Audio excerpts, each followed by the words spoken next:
said, well, what are you feeling? He goes, it's like I'm being scanned, or I could feel this little tingling sensations, like my hand is falling asleep.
Welcome back to the iTuber Podcast. I'm your host, Tom Franklin, and today we have on the wonderful Mr. Mel Skahan. Once again, he was already on one of my live episodes, and there was a lot more that I felt that we could talk about. And he also, mentioned that he would have something more to talk about.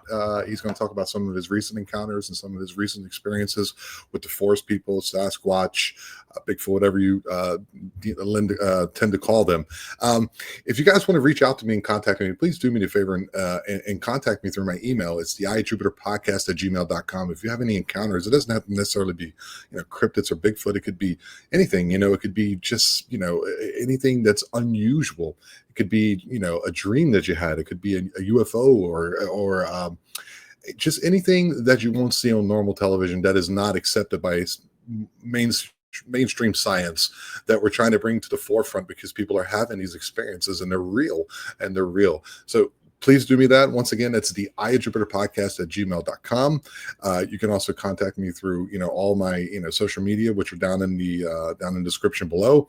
You can go ahead and get a t-shirt, all kind of stuff like that if you want to. And if you want to, please do me a favor. And I hope I earn your subscription today, and subscribe to the channel. If you want to become a member, you can also do that, and you can get some episodes earlier. That way you can keep up with us over here at the I am here in Mexico, and the power is on again, but we'll see what happens. So it's always a blast in the rainy season.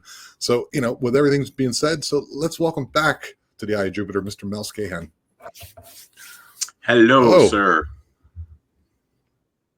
Hi. How are you doing today? First of all, I see you got your short sleeve shirts on. Must be hot. Yeah, it is warm over here, and I just come up to do a check to see if you were here, and I was supposed to go back down and change my shirt, but we'll just go with this one. Yeah, people can see that you've been working out. You're still doing what you're doing. You're still working for the I think it was like some type of forest, conservation or protection agency for the First Nations people where you are. Is that what are you still doing that? I was a forester for the forestry technician, forestry worker for the my tribe, the Yakama Nation. Yakama Nation, right. For 27 years. But I have since left, and now working for the city of Everett as the arborist there for the city. Okay, so you're kind of like going around with your little, what do they call those things, like a cherry picker, and making sure that there's no debris on the roads and cleaning up around power lines and parks and things like that, or how's that going? Yeah. I get calls or sent out on situations where if there's a problematic tree that is bordering or within a city, city streets or residential areas bordering any of the many parks within the arid system. Okay. Do you actually do like those people do where they climb up, because sometimes these trees are in tight spots next to residential neighborhoods, and actually climb up and have the braking system where they cut and it goes down slowly and stops? Do you do that? I've done that. Yep, I've done that when I first started, That's and crazy, man. yeah, That's crazy. yeah.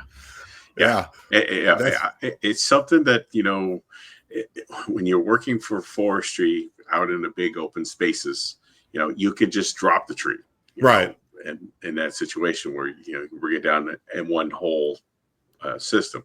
But here you've got so many things like playgrounds, people, sidewalks, all kinds of hazards Right. Yeah. where you have to rope everything up in order to bring it Absolutely. down piece by piece. I'd imagine you also have to put out some type of some type of notifications in advance saying, on this day between this hour and this hour, we're going to be doing something. Do you have things like that too? You have to do? Yes. Wow. If we're going to be Okay. working in public areas or well-traveled streets, then we have to set up a cone system, a traffic system. To Mexico get ain't over nothing there. like that. Mexico is like you find out that day and duck. Yeah. All right, man. Please do me a favor. Please, once again, you're already on the show, but could you reintroduce yourself and tell everybody a little bit about yourself? And I know you're not really promoting anything, but if people want to reach out to you for interviews about, your encounters and your insights, where they can reach you. Okay. Yeah. Well, I'm Mel Skahan, and I'm glad to be back. I mean, we had such a great time, and like you said, we kind of touched on surfaces of my early days with the encounters that I was having while working forestry throughout my previous career. And I'm a member of the Yakama Nation, which is located in Central Washington, and I lived there probably about 90% of my time before leaving and then going off to start my career in forestry, then coming back with the tribe. And then now have left, retired, and working for the city of Everett. So, and then most of my family is back home yet. So I do travel back occasionally. And so one thing that I do miss, one thing I do miss about being on the reservation is being able to go up into the woods because, 1.2 million acres is as big as the Yakama Nation is. And 3/4 of that is forested. Right. And I was the only researcher for the Forrest People collection of stories. Wow. Wow, that's tell me a little bit more about your tribe, your culture. Do you? I don't. I know nothing. I plead ignorance. Could you tell me? Do you have your own language, your own lore? Are you guys, passing that along through the generations to make sure that this is being maintained into the younger generations into the future? Yes, we have a long traditions of stories that have been handed down to individual family units that have passed and shared those in a collective in some literature around the reservation. So, depending on that family's connection with whatever they are speaking of goes back because that was handed down to them, Right. and not everybody's stories are going to be the same. So, like I said, it's going to be a collective, a bunch of legends and everything else that have been passed on and on. And as for today, like I stated earlier, I was the only person that was collecting all the stories during the events from 1992 on up until like 2020, 22, 21, somewhere right in there. So in that time that I was there as an adult, I was up to over 1,200 stories of Wow. encounters, and was able to, go out on, I would say, at least half of those, and take people. They would take me out to the locations, or I would know by working out there where these events had happened.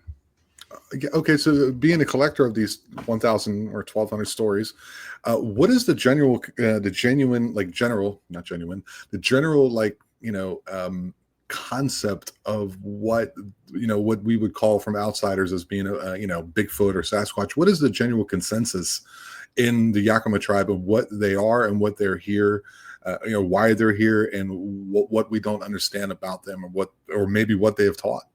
Yeah, they have remained who they have throughout time, whereas we as a tribe, or let's see how to put this, as members of a tribe that have been put it and taken care of over the years from previous generations, have moved on to maintain in modern time with electricity, with cars, with all the tools that we have today, losing ourselves in the process of being out in the woods all the time, relying on living off nature, talking to the trees, making sure everything was properly taken care of.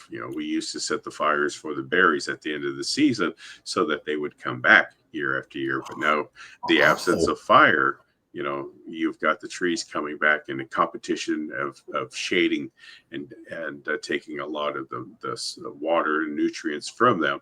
So, and it's no fault of anybody else other than just modern times, where they're just so scared of let's say, if you do start something out there, will you be able to control it?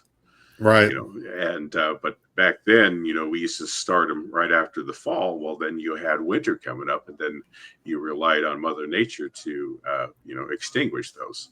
And so now, well, you can't do that anymore, because there's a value to everything out there: timber, resources, all that. And so it's almost impossible to do that unless you start it and then have a certain acreage that you're going to try to maintain. Right. So there's a huge difference now compared to back then. Yeah, I think there's, we're being pulled in two directions. I mean, just as a species, not just the Yakama tribe, or Caucasian male people, or natives. My girlfriend's also native. She's Mayan, so she's native here, and they still have their own language and their own culture, and they wear their own clothes and food, and it's all incredible, and I love all of it, honestly. Very cool people, but I think that we're being pulled in two directions. There's this, where everyone is, completely being looking at a screen 24 hours a day, but we realize there's a lot of emptiness to that, and that there's a part of us that feels that we're being drawn back into the forest. And I think that's also like a reason why a lot of people are starting to reconnect to the forest people, because they've been there the whole time, and they're like, yeah, this is where it is, guys. Like, where we change our environment, they adapted to their environment, and somehow maybe did some technology of their own, whatever that would be, that is foreign to us. And I just think it's rather interesting. So you're, what do you say, for example, you're giving me this, the berries and the burning, that way they come back next year. Are you guys reinvigorating in your community these actions and these concepts and practices that are being lost or have been lost? Are they starting to be reinvigorated in the community?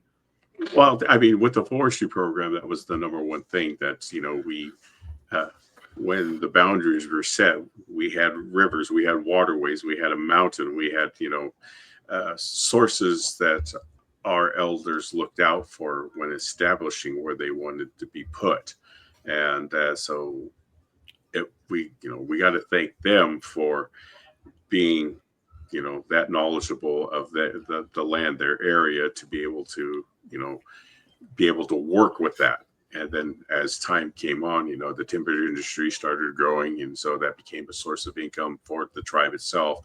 So then you had to go to college and learn ecosystems, and being able to write environmental assessment reports, and all this, and just to try to maintain what we have out there. And so we got to thank our elders for putting the boundaries in that they did. Yeah, it's just like, I think people who don't know anything about that, they should know a little bit about it, at least not be completely ignorant to the situation that, the First Nation people, or, Indians, however you want to call them, whatever word is, on the docket today for what people are upset about or not. Mhm. Because Yeah, India means in Dios, so in God. So it kind of, it's not so bad of a word. yeah, But at the same time, people get upset, especially nowadays. It's going to get better, I hope. I think people are starting to see it's like, let's just kind of be cool with one another. yeah, yeah. But this information needs to kind of be, what I mean? Like sometimes some of the information is right in your backyard, and all you have to do is just ask the people who've been there, and they will tell you about it, and you Right, will right, actually learn something about it. right, I right. think it's a good thing, man. Yeah, you have pieces of the puzzle, everywhere that you go out to go and search for that piece to put into your existence, so that you could pass that on and show everybody else. So what does your tribe say about the things that you are now, or for the last, I think, what, the 25, 30 years have been encountering on the reservation? What have they been saying? What is the lore, or what is the stories that have been told to you and others about them? Well, it was hard, because of there's certain times, certain people, certain places that they can be spoken of. Um, for Okay. example, for example, 3 weeks ago, I was out into the national forest, and I ran into some tribal members who were camping out for the weekend, and he had a Bigfoot sticker on his vehicle, and excuse me, and so I go. He told me him and his family there for another night, and then they were going to go back. And then I was like, "Well, what can you tell me about the sticker?" About Right. he goes, well, It's like the flag. It's like a flag, like, hey, come talk to me. yeah, and he goes, we're not supposed to talk about them, right? I said, yeah, I know, but we don't have to say their names. I mean, we can just say in general, our brother or our sister out here, and so. He shared a couple of things with me, but didn't want to go into too much detail because of the way he was brought up. And like I said, it just depends on who you speak with, if it's the right time, if it's the right place, and you don't want to disrespect who they are, how they were brought up. So you just generalize everything, and then you just move on, and then Oh, don't wow. try to push it. So it's kind of hush hush like it is with the rest. Well, I think it's starting to get, with shows like this and others that I've seen, and documentaries, and of course the Patterson Gimlin film, the footage, which is how would you say, the trademark of going, oh, that wait a minute, that's not a suit, the leg wiggled, wait a minute, I'm actually Right. seeing a herniated muscle on the leg, why Hmm. is there a braid on the head? You know what I mean? So Right. you go, Right. okay, there's something there. Yeah. Yeah, and so it's kind of like the same thing. So, well, okay, let's talk from your personal experience. What is it that you've been learning? What have you been encountering? What has been your experiences with them? Uh, my experiences have been, going out into the woods and everything. And when we do have a situation where they don't want us to be there, they will let us know by either vocalizing. They will also smack the tree knocking, and then they'll parallel you for a while, and then learn who you are. And if they don't think that you're up uh, to being a good person out there, then they'll approach you and then try to be aggressive, and then push you out of the area. Wow. I've had that experience twice, and one was through infrasound, and the other one was through um, vocalizations, and then eventually trees being pulled out of the ground, trees being bent, trees being shaken, and then so. But other than that, everything else has been a positive, um, subtle whistles.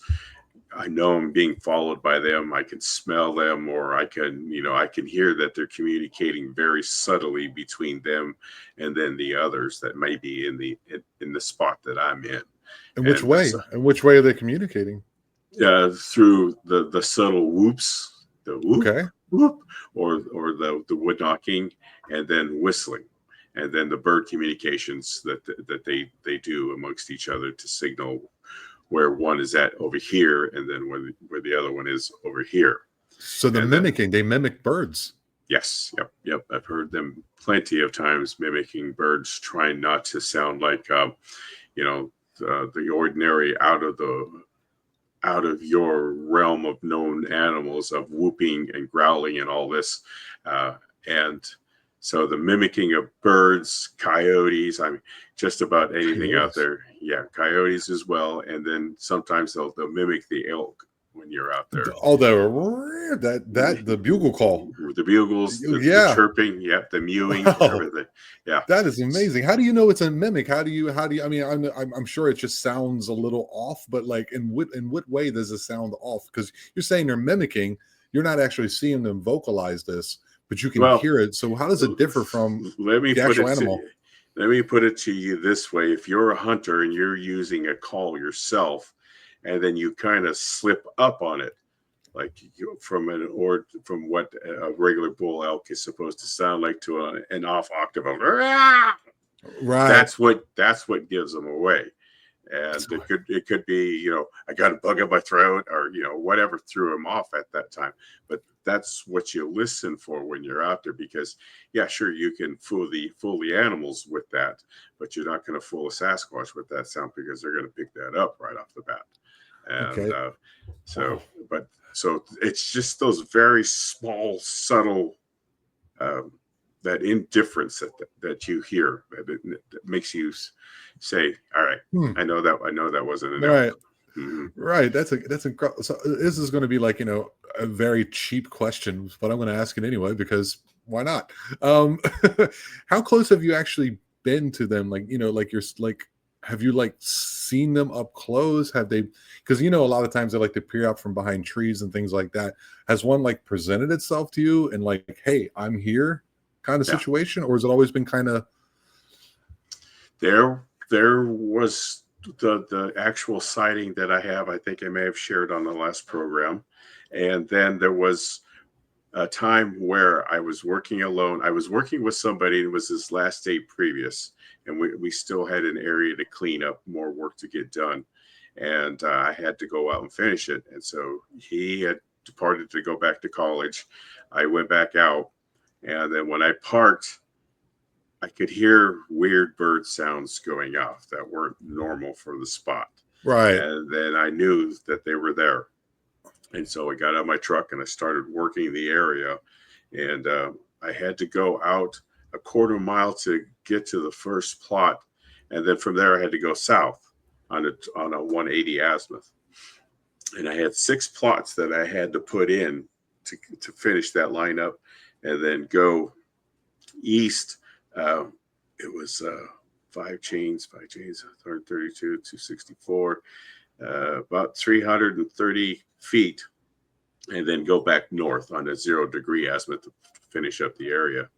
And so Okay. as I got to the first plot, heard the birds, and that weren't birds, and then started establishing my plot, worked that plot out, and then started south. And then I could hear him as he got closer. I could hear his footfall coming closer to me. And this was probably about 10 o'clock in the afternoon, 10 o'clock in the morning that this was going on. And so I continued on south, and I started getting into, it was an old, fairly open ponderosa pine stand, and it had a lot of grand fir trees that were anywhere from 10 to 20 years old. And Okay. so it was fairly crowded on the understory from these trees that had been coming up. So as I was going through there, I was snaking through the trees, and then I could hear him behind me on my right hand side walking. And then I was like, okay, I know you're behind me. And so I diverted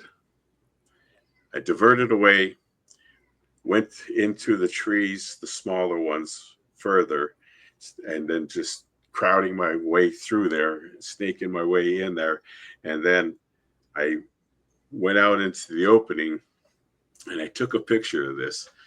And I went out to the opening. I was about 60 to 80 feet away from the end of that crowded stand right there. And then I could see the tops of the trees as he was coming through doing this. And then I put my camera up on my phone and I pointed up and I took a picture of the treetop that was moving. And then he stopped, and then he just stood there for the longest time. So he knew he probably could have seen me out in the open. So I went to establish the next plot, and I kept looking behind me. And then when I finished that plot and started moving, then he kept his distance from me, but then you could see the treetops. Like you say, the King Kong movie, as he's going through the trees, you can see them moving, the tops, as he's going through them. So I finished up the plots, and then I ran into another stand of the grand fir that were, 15 to 20, 25 years old. And these ones were a little bit taller, so I snaked through those too, and then started heading east. And then I stopped about 300 feet from the end of those trees out in the open again. And then again, I could see the treetops moving as he's snaking through there. And so I went north. And as I was going north, it was a slope of about like this. And then there was a rock outcropping that I had to snake through to get up to the top. So I made it to the top, and I looked down, and I could see him down there still moving the treetops and then I went out at the very top of the rock, and I just sat there and I pulled my lunch out and I started eating, and I was like, okay, I'm going to wait for him to come out and see if he shows himself. And I was there for about 20 minutes, and then he started moving towards me. And then I'm looking down, and I'm watching these treetops move, and he's getting close to the edge. And then I was like, no, I don't want to see you today. I'm all right. Said, I know you're there. And then I said, I've only got a couple more plots. My truck is up the hill, as you know. I'm going to be working my way towards the truck, and then I'm going to leave you alone. And so I had an opportunity to see him, but I decided, no, that's fine. I'll just leave it as it is, as somebody who enjoyed me while I was there, got to play a few games. Yeah, it's so interesting. I left. It seems to be like Mr. Tom Cantrell. I don't know if you know Tom Cantrell. Yeah, I know. Yeah, he's like, it's just, if you go looking for them, you're not going to find them. No. But if you're just being yourself and you're out there doing, your job, your occupation, or he said he just likes to sit down and he pulls out his, Chex Mix or whatever he's doing, reads his book and drinks his Diet Pepsi, and they just kind of come up to you and you're like, hey, there you are. It's like, if they don't want you to see them, they won't let you see them. It's just they're masters of their domain, aren't they? Right, they are, and they know everything that is within their areas that they're in. They know every road, everything about it. Right, because they were born there. I'm sure they communicate. I'm sure they have a language. If you know anything about Ron Moorhead's just an easy one for people to latch onto. If you guys don't know who Ron Moorhead is, look up the Sierra sounds, and you'll have like this. They call it samurai chatter, where they kind of talk back and forth to one another, and we don't know what that is. But they have I've heard that they have tribal elders as well, that they'll move themselves from area to area, but they also have like a home base sometimes. And I actually want to ask you a question. What about, like, people will call it this, it's a very connotative term, but like they call it the woo. Like, what are your takes on that? Because I've heard very compelling stories. I mean, I don't know about portals, and I've seen Scott Carpenter's things, and I've seen a lot of many different researchers or people who've had experiences. Have you had anything like that where you'll see orbs or light, like little lights up in the forest or things like that? Have you seen anything like that? I've seen the orbs, and it's been recent. Okay. My 30 years prior to being in this has all been sounds, smells, and all the physical stuff that you can see, hear, and experience right there with them, and know that it's them doing it. But now, within the last year and a half, I have seen orbs, and it has been mind-blowing to see the orbs appear in areas that they later on showed up. And Wow. is there a connection between the orbs of them? It's a possibility. Still trying to figure that out now, because like I said, I just got in to seeing my first orb and then having them be there at the same time. That's interesting. And Michael, I'm going to kind of maybe jump the shark, because you were telling me about an experience that you had recently within the last couple weeks, I think you said, or months, or Yes. very recently. Mm-hmm. Maybe that you're just, I'm throwing this out there, it's all conjecture anyway, but, maybe it's like you've been doing this for 30 years. You're doing your job, and now it seems to be a little bit more that you're kind of like want to know more about them. And Right. the more you want to know about them, they show you that other thing that people are talking about. And now you're getting privileged to see that whatever part of them that we don't understand is now being presented to you. You know what I mean? Yes. Yeah. Okay, you agree. I know. Okay, cool.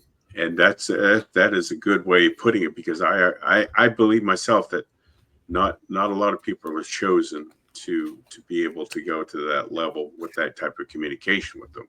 And that a lot of that has to do with your mindset, introducing yourself, leaving this world behind, and then really creating a center for yourself while you're out there. Very and interesting. when I go out, I clear my head of everything to put myself into that environment. And I do this with other people too.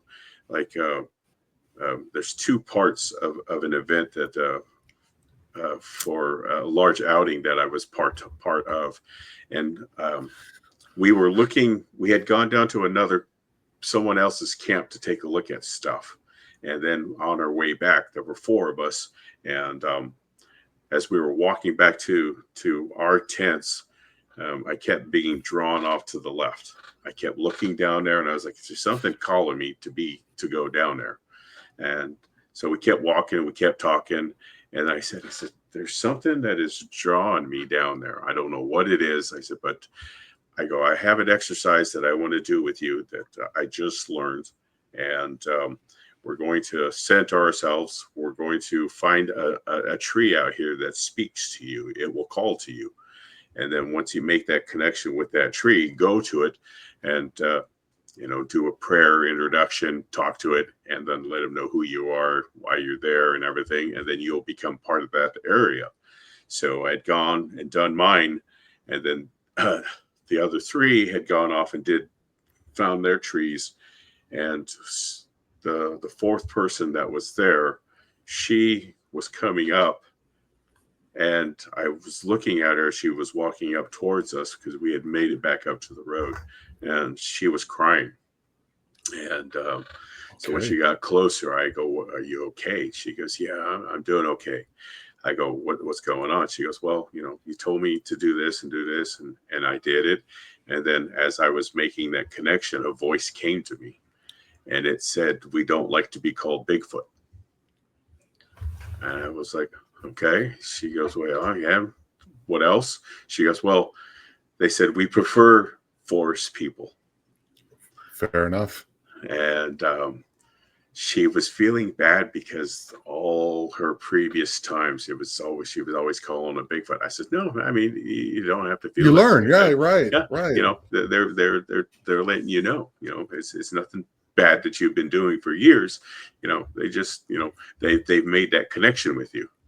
So that weekend was up. She went home, and she lives on the East Coast, and she got home and she found something on her porch.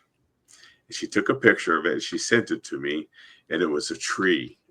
It was a card that was on her porch with one single tree on it. And I said, "See, you made that connection with them, and they're letting you know." So you're saying that somehow they were able to either communicate by linear distance, or somehow telepathically to whatever tribe or group of Forest people in that part of the country or that part of the continent, to say, "Hey, look, now you're one of us, and it's okay." Yeah. So Yes. what has compelled you to come out and talk about this, Mel? Why are you so compelled to express this?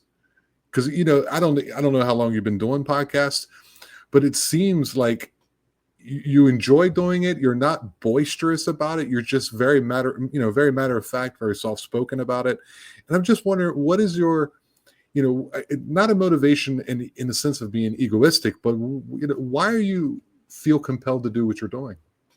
It's the next step. I think that they're trying to educate me to make sure that I don't, fall back on what I used to, go off chasing them, trying to lure them out and everything like that. We've already gone past that. Our relationship is built of trust. And Right. so no, now we're moving into something else, and that's what I'm beginning to learn. I've learned over the past 3 or 4 years now, and beginning to understand it, because before, when you had described woo, and I was like, woo, I mean, you guys are nuts. They said to be able to see orbs, and sure, you could talk to them and everything. I was that person at one time, and now I'm not, because I have not searched for it. It's something that is developed in the Yeah. relationship with them over Yeah. time, the trust. Yeah. To make it sound like, to give it people like an understanding, it's like, if anybody meditates out there, it's a practice. It's not something that you can just plug into the wall and all of a sudden now you can calm the mind. It's something that you have to practice on a continuous basis. It's like a Yes. muscle Yes. memory, to give it some type of context for people to understand. It's intention. Intention is everything, and that's with everything in life. If your intention is to be a good person, man, woman, whatever, that will emanate throughout not only your family, but throughout your community and throughout the rest of the country and the world. And Mhm. that's what they're trying to actually show you, to be kind of like one with yourself and one with, like, connected to, you feel your connection to your tribe and your land and where you're from. And they're like, yeah, well, you guys have been with us for a long, long time. We know who you are. Just, Mhm. you kind of forgot who we are. And they're trying to, like, teach you again. And I think that is utterly wonderful and fascinating at the same time. It's Yeah. so cool. Beyond words. Yeah, yeah. And this has been an experience that has, um, I love to share it with everybody, and it's the teachings that I want to make sure that everybody learns the right way. Where I, went off into the woods half cocked, and did all this crazy crap, and then no results came of it. And then all of a sudden, I started changing who I was. I was told I was doing wrong by my elders, and then started Okay. changing everything of who I was out there. Very interesting. So, in before we started recording, you were telling me, let's go into the encounter that happened recently to you. Could you maybe, like, walk us into it? What you were doing, uh, what you were planning on doing, going out there, and then what transpired? Well, the person that we were looking for a location to do some filming of interviews. And so I contacted a friend of mine, and her name is Barb. And Barb set us up in an area that she knows that they are there. But you know, that was kind of the reason to be there, to see if we can establish a connection with them. But it wasn't the Barb sole Hartman, maybe? Is reason. it Barb Hartman? No, no, no, Barb Shoop. Barb Shoop. Oh, yeah, I actually wrote her name down. Yes, I did. Okay. Yeah, Oh, okay. okay. And Because I so know another Barb. It's also in Washington, so my brain went, maybe. yeah, yeah, yeah, yeah. Okay, sorry. And so she set us up in this area, and then we were able to do our shooting, our interviews, and everything. And then she came back the next day, and then everybody had already packed up and left, and my wife and myself were the last two there. So she asked if we'd like to um, walk on one of her trails that she's had multiple encounters with them. And we said, sure, why not? We're not in a rush to get home. So we drive off to her cabin location, and we begin to walk up this trail, and she begins to tell us all the details of all the encounters that she's had with other people in the area, with her dog, on her nature walks, and everything else like that. And so about 20 minutes into it, we get to this location towards the end of her walk, and we're standing out in a semi-open area, and she's in front of me my wife is in the middle in between us. Barb is turned around. She's talking to us. And so I'm listening to everything that she's pointing out to me. And then all of a sudden, just imagine standing in cold and out in the cold, clouds, no sun. And all of a sudden you get a temperature change because the clouds have parted, moved out, and then the sun comes on you. This is what happened to me, that this temperature change and this feeling that was being projected towards me in waves was coming from the right side, and I didn't know what was going on. And I looked at both my wife and Barb to see if they noticed it, and they hadn't, because they were still talking, interacting. But I kept getting hit from the right to the left, this wave, and I can almost see it. And then all of a sudden, a voice came out of that, and it says, "You need to walk towards Barb."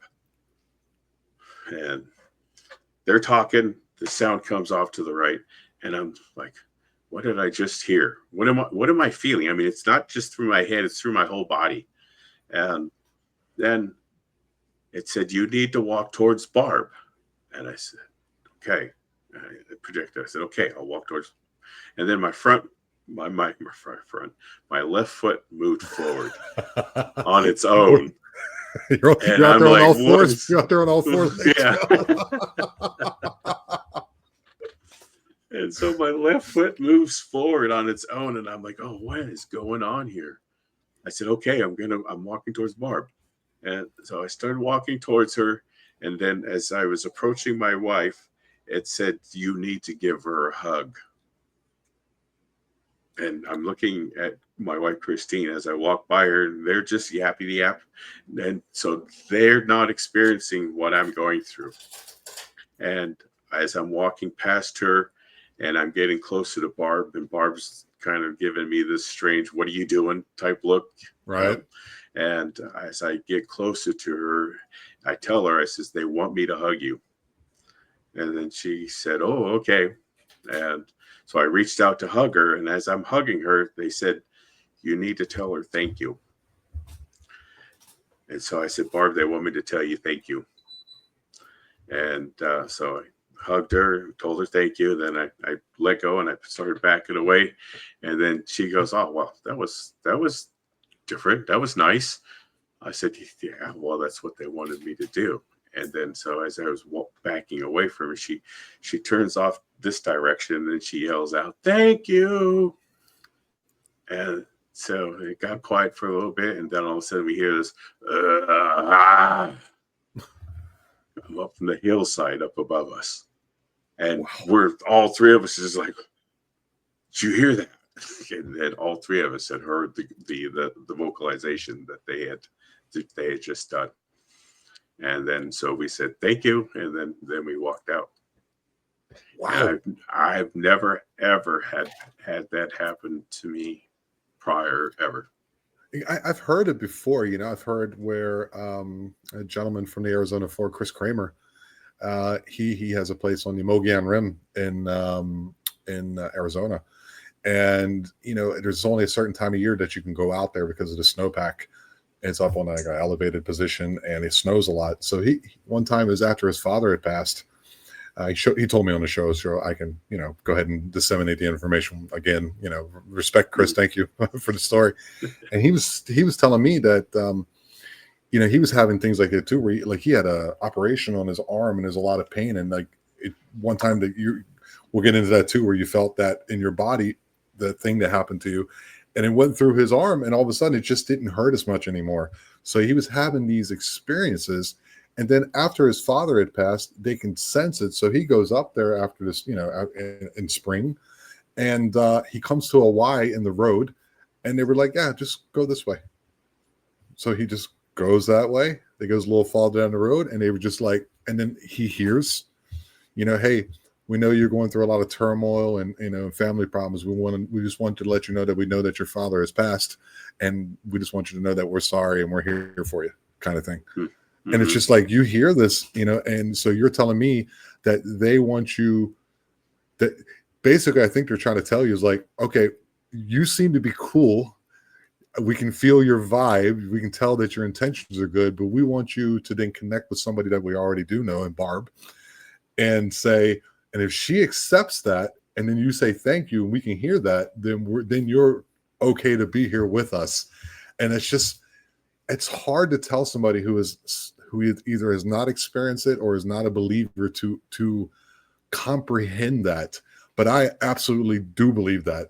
And I just think that is now happening to you on a more regular basis. It shows the kind of person that you actually are. Like, if they're accepting of you, then I should be accepting of you. You know what I mean? Right? Right. Yeah. Yeah. Maybe And I mean, please. and what do you call it? I mean, for a long time, the word boo is always been there, and there's got to be something else, a better term, a better word for that type of Yeah, communication. it's kind of like Bigfoot. It's just one of those terms that stick around. Or is it flesh and blood? And it's like, that sounds so, I don't know, so primitive. It's like, is it a real? I think it's both. I think they're both. Yeah. I think they have the ability to do whatever it is they want to do. And if they want to connect with you, they won't. And if they do, they will. Yeah. And they do things that we can't comprehend because of our path, and whatever you want to call it, evolution or through time, has been different than their path.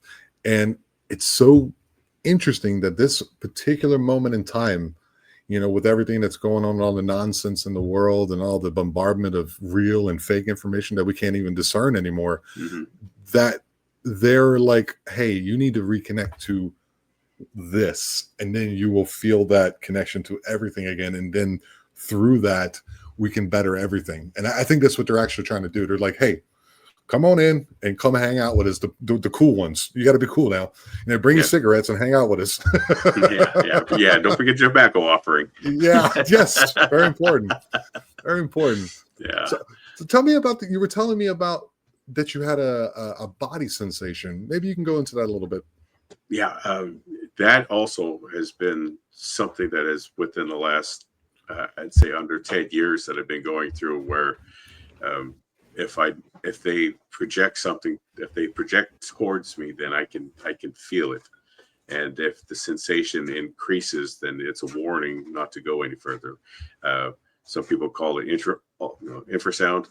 And then I've had that type of infrasounding projected towards me to where they made me feel like I was 600 pounds and couldn't muster enough energy to keep going. And they've also done that to a coworker that was working with me, who also went through that same feeling, but she was going through it she was about 150 feet down the hill from me as we were walking up this hillside, and I started feeling this. And then she caught up with me and she goes, "What's going on here?" She goes, "I don't feel good." I go, "What's going on?" She goes, it feels like I'm carrying a lot of dead weight and I can't go any further." And I go, "How long has that been going on?" She goes, "Well, how long have you experiencing it?" I said, "Oh yeah, it started about 15 minutes ago." And she goes, "Yeah, it's about when it started for me too." And Wow. so I told her, "Well, it's them.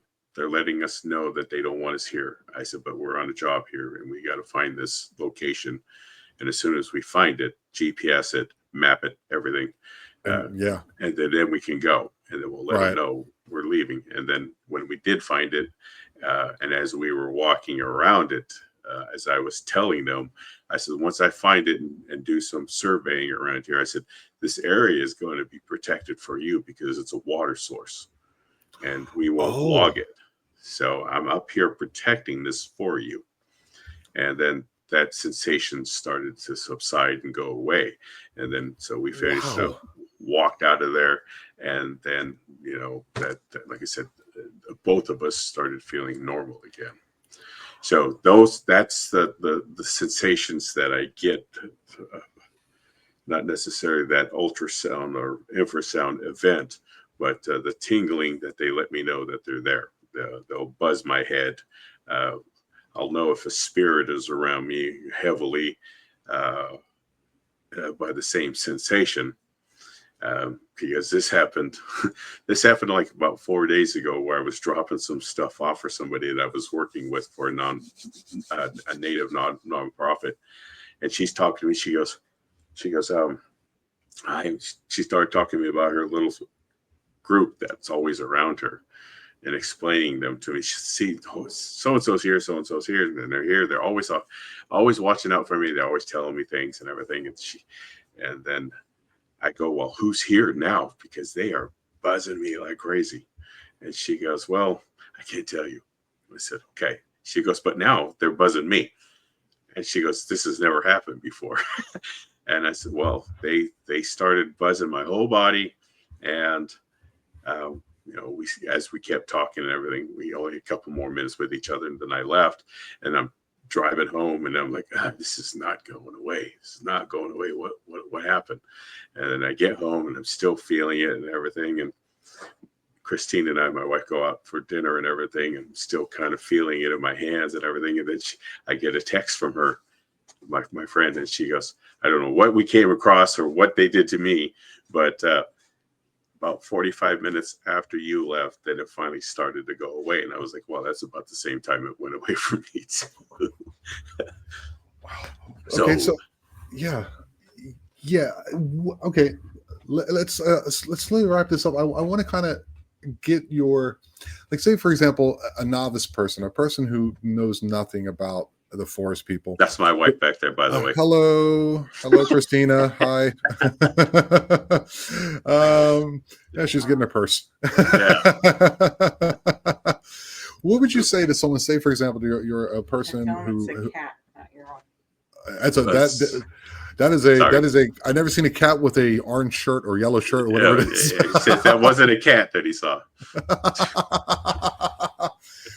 What would you, Mel? What would you say to a person who, say, for example, they don't know anything about Bigfoot?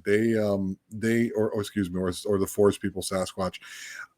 They know nothing about it. They seen this on the internet somewhere. They like the thumbnail. I don't know, maybe the title that I come up with.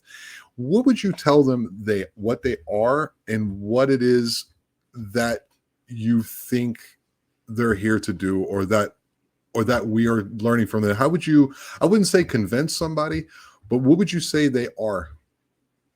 Well, that takes us into this new event. Okay. And I have two new people that had never been out in the woods or had an experience with the Forest People, Sasquatch, Bigfoot, and they didn't know what to expect. And so they came to me asking a lot of questions, and then of course they went around to everybody else, and I was like, no, we were going to hang out with Mel. We're going to go with Mel tonight. So I picked out an area for us to go into, and two new guys that had never had experiences at all. So we take off around 9:30 at night, and I let them know. I says, we're not out here to bother. We're not out here to hunt them. We're not out here to do anything. I said, we're out here to have them share with us.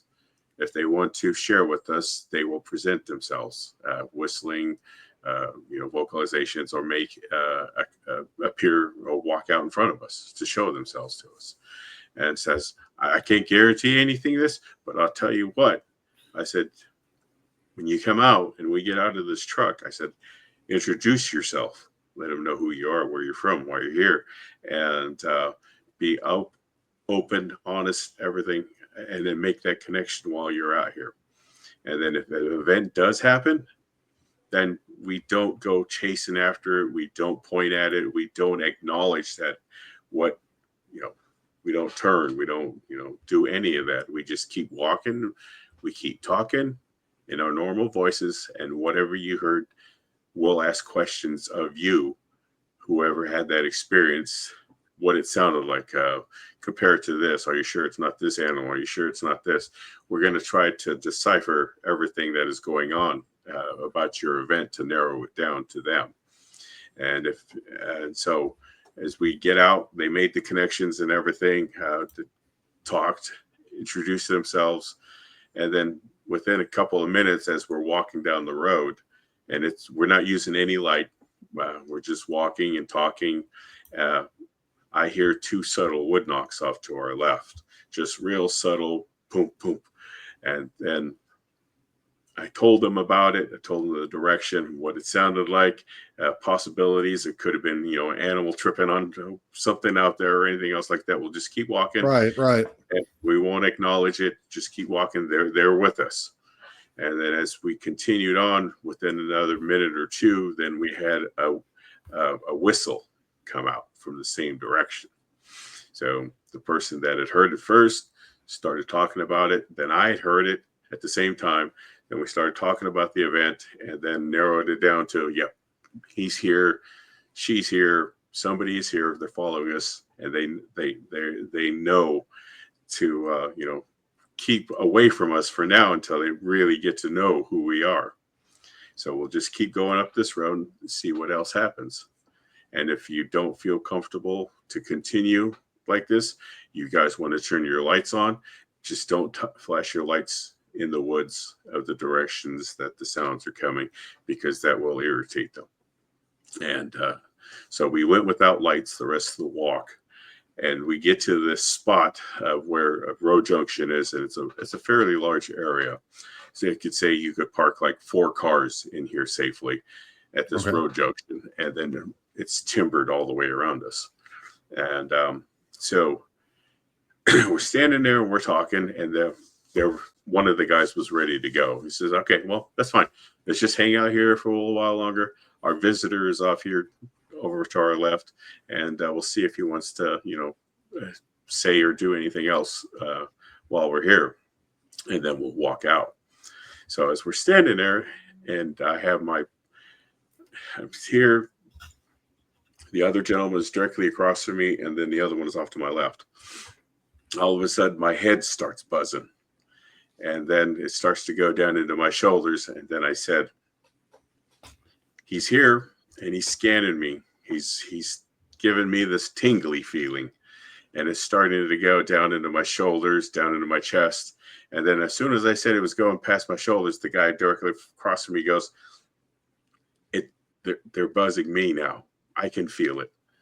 And I said, okay. Well, I go, what are you feeling? He goes, I've never felt this before. I don't know how to explain it. I've never had anything like this happen to me before. And then just as he's trying to gather the words to express himself, then the guy on the left starts to go through it. And then it starts in his back and then starts to go through his body. And I said, well, what are you feeling? He goes, it's like I'm being scanned, or I could feel this little tingling sensations, like my hand is falling asleep, that type of tingling. And so he started explaining more and more about it being throughout his whole body. And then the guy went through the experience just after I did. Both of ours went away. Mine was still kind of there, but his had gone away, but the guy on the left was still going through it. He goes, do I need to be worried that he's still doing it to me? And I was like, no, just, keep talking about what's going on. And I go, there's nothing, if it intensifies in you or us, then it's our warning to go. I go, until then, we're all right. He knows we're here. He's just trying to figure out who we are and what kind of people we are. And so then everything had gone away. And then I had a Gen 3 monocular, and I had a small infrared device, had like an 1.5 inch screen on it. So I handed it to them because they had never seen it before. And I said, yeah, take a look around. I mean, if anything is out here, and if we can see it at night, then this would be the perfect tools to be able to view them with. And so I gave one of them the monocular. He looked around at the stars, and then the other person took the infrared, and then he started going around us at 360, and then he gets behind where the whole event was being projected at us from. Where it was emanating. Mm-hmm. Yeah, and so he gets there and he goes, hey, what is that? And I said, what do you got? He goes, well, there's a source out here that is really hot, and it's not moving. Can you come take a look? And so he's got it laid out, like this, and I go over there, and he's got it right on the subject or in the area, and we're looking at it, and it's not moving, and it's just stationed. It's just standing right there, and you can only see part of it. And so I said, let me get my camera, because this device, it pixelates the items when it takes a picture. I said, I'll hover my camera phone over the top of it, and then we can get a better picture of it. And then this is what we ended up getting. Wow. How far away would you say that was, Mel? That's incredible. That peering out from behind a tree. Yeah, that was, I believe, as we measured it, about 150 to 200 feet away from us. And it was, so we had the road junction. And so it was right in that little stand of trees where the road went up, and then the other road crossed this direction. So there was just one section of trees, and it was standing there, and it didn't move. And you could see, you know, the head, you could see the eyes, and then the distortion of everything else underneath it. And we had gone back out there the next day, and nothing wasn't there. Right. And then we had the person who was, and well, you can't really see him, but we had him standing at the same trees. That's a huge tree. Yeah. Well, there's two of them. It's fooling to us as we walked in there, and I was like, okay, it's a double. It wasn't matching up. So we had one tree here, then we had another one right here. So it made it look like one big tree. And then it was on this side of it. So where he is right there, the height was up here. Oh my God. How tall is this gentleman? He's just a little bit about 5'8", 5'9". So this was about 9 4 feet. Yeah. That's a great explanation to what they are. You're basically saying is that they are some type of ancient or other thing that we just don't quite understand yet, and they have some type of ability to know your intentions, and they are curious. And you know, if you're a person with malintentions, they're gonna avoid you. If you're just running up there with a chainsaw to do whatever, they're not gonna, you know, they might throw rocks at you and get you out of there, and that's scary enough. But if you're like open to it and just like, oh, it's okay, you know, blah blah blah. So the basic explanation is, we know little bit, but we don't know much, and you're fascinated by it, and you're going to keep continuing to try to, you know, have these experiences, which I'm sure you will, because there seem to be more intense or more open to you and your presence in their home. Basically, it's like, you know, someone walking through your living room, and if they're mean, you're going to say, get the hell out. Right. And you're in their living room, and they're like, yeah, we'll come on in and have some chips. And that's fascinating, man. I want to personally thank you so much for coming on today, man. I really appreciate it.